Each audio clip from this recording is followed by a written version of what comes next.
ओम शांति। आज प्यारे मीठे बाबा के मुरली मंथन की डेट है 6/11/2024। तो आज मीठे बाबा अपने बच्चों से कह रहे हैं, बाबा की दृष्टि हद और बेहद से भी पार जाती है। तुम्हें भी हद अर्थात सत्युग और बेहद अर्थात कलयुग से पार जाना है। भगवान की दृष्टि हद और बेहद से पार है, इन्फिनिटी।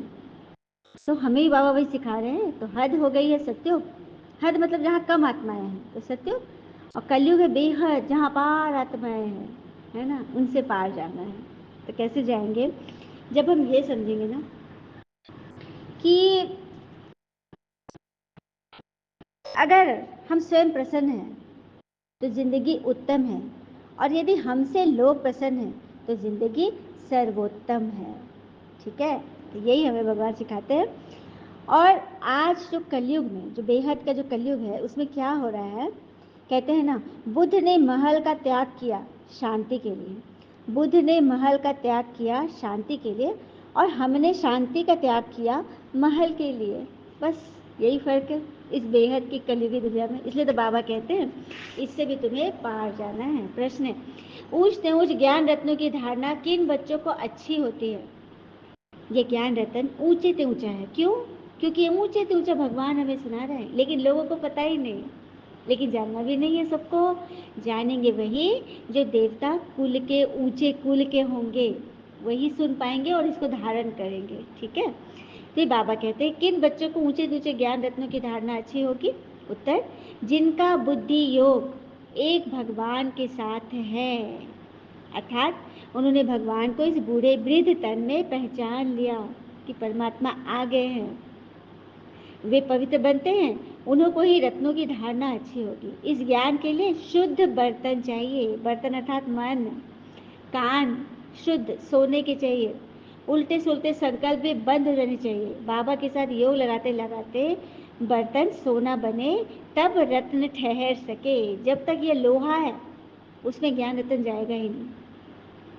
ठीक है, सोना बनाओ अर्थात शुद्ध बनाओ। हर एक क्या क्यों कैसे वैसे वैसे से ऊपर उठ जाओ, सभी के गुण देखो, तो मन सोना बनेगा। और ऐसे सोने वाले मन में ही रत्न ठहरेंगे। आइए, एक हीरे से भी अनमोल क्या है? बाबा तो यहाँ ज्ञान रत्न की बात करें कि दुनिया में रत्न होता है हीरा, उससे भी अनमोल क्या है? एक कथा सुन ले। एक संत एक वृक्ष के नीचे ध्यान करते थे। वो रोज एक लकड़हारे को लकड़ी काट कर ले जाते देखते थे। एक दिन उन्होंने लकड़हारे से कहा कि सुनो भाई, दिन भर लकड़ी काटते हो, 2 जून रोटी भी नहीं जुटा पाते, तू जरा आगे क्यों नहीं जाता? वहाँ आगे चंदन का जंगल है, एक दिन काट लेगा, 7 दिन के खाने के लिए काफी हो जाएगा। गरीब लकड़हारे को विश्वास नहीं हुआ, क्योंकि वह तो सोचता था कि जंगल तो जितना वह जानता है और कौन जानता है, जंगल में लकड़ियां काटते काटते ही तो पूरी जिंदगी बीती है। यह संत यहाँ बैठा रहता है वृक्ष के नीचे, इसको क्या खाक पता है कि आगे क्या होगा? मानने का मन तो न हुआ, लेकिन फिर सोचा कि हर्ज क्या है, कौन जाने वो ठीक कह रहा हो, फिर झूठ कहेगा भी क्यों। शांत आदमी मालूम पड़ता है, मस्त आदमी मालूम पड़ता है, कभी बोला भी नहीं इसके पहले, एक बार प्रयोग करके देखना चाहिए।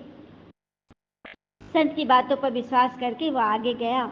लौटा तो संत के चरणों में सिर रखा और कहा कि मुझे क्षमा करना, मेरे मन में बड़ा संदेह आया, क्योंकि मैं तो सोचता था मुझसे ज़्यादा लकड़ियों के बारे में, जंगल के बारे में तो कोई नहीं जानता होगा, मगर मुझे चंदन की पहचान न थी।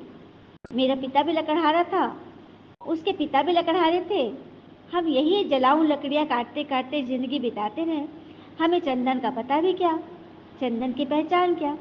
हमें तो चंदन मिल भी जाता ना, तो भी हम उसको काट कर बेच आते बाजार में, ऐसे औने पौने दाम। तुमने पहचान बताई, तुमने गंध जतलाई, तुमने परख दी, मैं भी कैसा अभागा, काश पहले पता चल जाता। संत ने कहा कोई फिक्र न करो, जब पता चला तभी उसी को जल्दी समझो, जब जागा तभी सवेरा। दिन बड़े मजे से कटने लगे। एक दिन काट लेता, 7-8 दिन, 10 दिन जंगल आने की जरूरत ही नहीं रहती। एक दिन संत ने कहा, अरे भाई, मैं सोचता था कि तुम्हें कुछ अकल आएगी, जिंदगी भर तुम लकड़ियां काटते रहे, आगे न गए। तुम्हें कभी यह सवाल नहीं उठा कि चंदन के आगे भी कुछ हो सकता है? उसने कहा, यह तो मुझे सवाल ही नहीं आया, क्या चंदन के आगे भी कुछ है? संत ने कहा, चंदन के जरा आगे जाओ तो वहाँ चांदी की खदान है। लकड़ियाँ बकड़ियाँ काटना छोड़ो, एक दिन ले आओगे तो 2-4-6 महीने काम करेंगे। अब तो वो संत पर भरोसा करने लगा था, बिना संदेह किए भागा। चांदी पर हाथ लग जाए तो कहना ही क्या है, चांदी ही चांदी है। 4-6 महीने नदारद हो गया। एक दिन आ जाता, फिर नदारद हो जाता। लेकिन व्यक्ति का मन ऐसा मूड है कि फिर भी उसे ख्याल ना आया कि आगे कुछ हो सकता है। संत ने एक दिन कहा, तुम कभी नहीं जागोगे तो मुझे ही तुम्हें जगाना पड़ेगा। आगे सोने के खदान है मूर्ख, तुझे खुद अपनी तरफ से सवाल जिज्ञासा कुछ नहीं उठती है, जरा आगे जाके देख ले। अब 6 महीने मस्त पड़ा रहता था, घर में कुछ काम भी नहीं है, फुर्सत नहीं। जब जंगल में आगे जाकर देखूं यह ख्याल ही नहीं आता था। उसने कहा, मैं भी मंदभागी, मुझे यह ख्याल ही नहीं आया। मैं तो समझा चांदी मिल गई बस बात बन गई। गरीब ने सोना तो कभी देखा न था। संत ने कहा, थोड़ा और आगे सोने की खदान है, और ऐसे कहानी चलती है।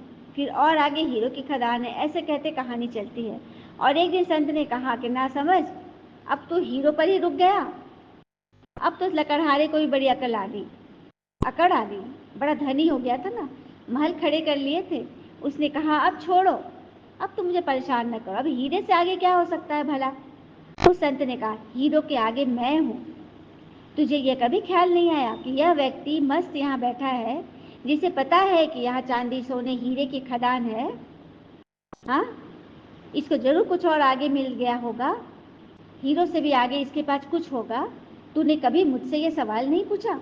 वह व्यक्ति रोने लगा, संत के चरणों में सिर पटक दिया, कहा कि मैं कैसा मूढ़ हूँ, मुझे ये सवाल ही नहीं आया। तुम जब बताते हो तब मुझे याद आता है, यह ख्याल तो मेरे जन्मों जन्मों में भी नहीं आ सकता था कि तुम्हारे पास हीरो से भी बड़ा कोई धन है। संत ने कहा, उसी धन का नाम योग है। सुना, हीरे से भी बड़ा धन क्या है? योग, परमात्मा से समीपता, ज्ञान। अब खूब तेरे पास धन है, अब धन की कोई जरूरत नहीं। अब जरा अपने भीतर की खदान खोद, जो इन सब बहुमूल्य रत्नों से आगे है। तो सुना, कहानी समझ में आई? इंसान भागते रहता है, ये कम है, उससे ज़्यादा, उससे ज़्यादा, उससे ज़्यादा, लेकिन कभी वो अपने भीतर नहीं झाँकता कि हम इतना जो, और वो तो विनाशी चीज़ है, खर्च करोगे तो घटेगा ही घटेगा। लेकिन जिसने अपने मन को पहचान लिया, जिसने परमात्मा के ज्ञान को समझ लिया, वो सबसे बड़ा धनी है। इसलिए तो बाबा कहते हैं कि सोने का मन बनाओ जहाँ मैं बैठता हूँ। जहाँ भगवान मिल गए तो फिर और क्या चाहिए। ओम शांति। मीठे मीठे रूहानी बच्चों को रूहानी पिता बैठ रोज रोज समझाते हैं, बुद्धि में यह ज्ञान रहना चाहिए। ज्ञान को कहा जाता है दिन, जबकि नई दुनिया है, उसमें यह भक्ति अज्ञान है नहीं। वह है हद की दुनिया, जहाँ बहुत थोड़े होते हैं सत्योग, यहाँ तो वृद्धि होती रहती है। बाबा की तो हद और बेहद से पार दृष्टि जाते हैं, जानते हैं हद में कितने थोड़े बच्चे होते हैं और रावण राज में कितनी वृद्धि हो जाती है। ठीक है, तो अच्छी रीति समझाना है, हाँ, कि दुख और सुख से पार जाना है, मतलब हद से बेहद की ओर। ठीक है, फिर बाबा कहते हैं, मनुष्य जांच करते हैं ना, कहाँ तक समुद्र है, आसमान है, बहुत कोशिश करते हैं पर तो अंत तो पा नहीं सकते। एरोप्लेन में जाते हैं, रॉकेट में जाते हैं, लेकिन उसमें इतना तेल चाहिए ना जो फिर वापस आ सके। बहुत दूर जाते हैं परंतु बेहद परम धाम तक तो नहीं जा सकते ना, उनकी एक हद है। ठीक है, तो जो बाबा के हद और पार के रहस्य को समझ जाए, रस्ता और रचना के आदि मत अंत का ज्ञान समझे, तो इससे पार जा सकते हैं। तो कहो सबसे कि हम सूर्य चांद के भी ऊपर जाते हैं, जहाँ हमारा घर शांति धाम स्वीट होम है। भगवान आकर सुख धाम स्वर्ग की स्थापना कर रहे हैं, जहाँ वहाँ तो शांति भी है, सुख का राज भी है। मूल वतन में तो सुख की बात ही नहीं है, वहाँ तो सिर्फ शांति है। परम धाम में सुख नहीं है ना, क्योंकि सुख होता है शरीर से, वहाँ पॉइंट ऑफ लाइट है तो वहाँ सिर्फ शांति है। बाकी सुख धाम में, स्वर्ग में तो सुख भी है, शांति भी है, सब कुछ आनंद भी है। आधा कल तुम्हारा राज्य चलता है, फिर आधा कल के बाद रावण का राज्य शुरू हो जाता है।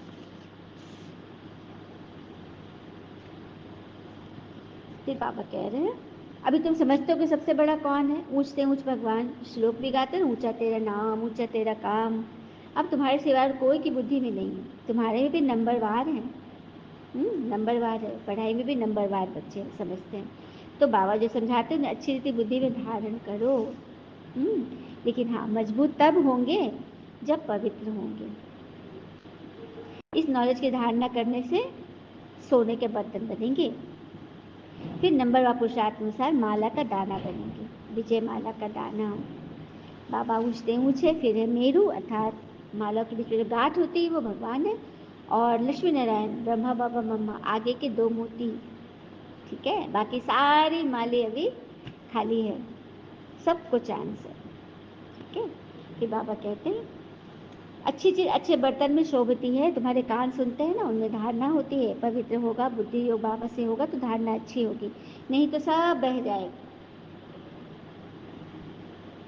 कुछ भी टिकेगा नहीं। इसलिए बाबा कहते हैं पवित्रता धारण करो तो उसको फिर संजो के रखो, मेंटेन रखो, नहीं तो माया आकर लूट लेगी। हाँ, महारथी को माया एकदम हप कर जाती है, माया भी ट्रेटर बन जाता है, यहाँ जाके यहीं की बुराई करने लगते हैं। विलायत में भी ट्रेटर बनते हैं, कहाँ कहाँ जाकर शरण लेते हैं, जो पावरफुल होते हैं उस तरफ चले जाते हैं। इस समय तो मौत सामने है ना, बहुत ताकत वाले पास आएंगे। अभी तुम समझते हो बाबा ही पावरफुल है, कोई अप्राप्त वस्तु नहीं जिसकी प्राप्ति के लिए पुरुषार्थ है। चीज़ों के लिए नहीं, मन, मन बुद्धि संस्कार, वही तो पवित्र हो जाए। यही सिखाने के लिए बाबा को आना पड़ा है। बाबा कहते हैं कई लोग ना छुई मुई तरह होते हैं, हाथ लगाओ तो मुरझा जाते हैं, क्योंकि माया बड़ी तीखी है। इतना ऊंची पढ़ाई पढ़ते पढ़ते भी ऐसे गिरा देती है जैसे कि बाबा है ही नहीं, भूल जाते हैं। क्योंकि बाबा तो समझाते रहते हैं अपने को भाई भाई समझो, और फिर हद बेहद से पार चले चलो। जब शरीर ही नहीं तो फिर दृष्टि कहाँ जाएगी? मैं भी आत्मा हूँ, दूसरा भी आत्मा है, तो सारी दृष्टि अपने भाग्य पर जाएगी, अपने पुरुषार्थ पर। अच्छा, मीठे बच्चों प्रति भगवान की नमस्ते। हम बच्चों के भी प्यारे बाबा को नमस्ते नमस्ते नमस्ते। धारणा के लिए मुख्य सार, पहले पॉइंट, बुद्धि में ज्ञान रत्नों को धारण कर दान करना है। बुद्धि में ज्ञान रत्नों को धारण कर दान करना है। हद बेहद से पार ऐसी स्थिति में रहना है जो कभी भी उल्टा सुल्टा संकल्प व विकल्प न आए। आत्मा भाई भाई यही स्मृति रखनी है। दूसरी पर माया के तूफानों से बचने के लिए मुख में माया की याद का मोहलरा डालो।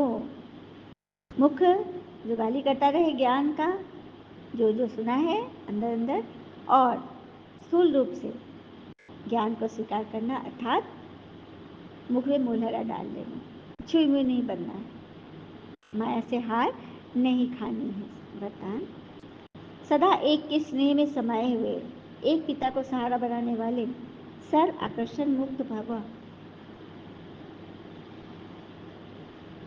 सदा एक के स्नेह में समाये हुए, सदा एक के स्नेह, एक वता नहीं, सदा एक वता, सदा एक के स्नेह में समाये हुए, एक पिता को सहारा बनाने वाले, सर्व आकर्षण मुक्त भव।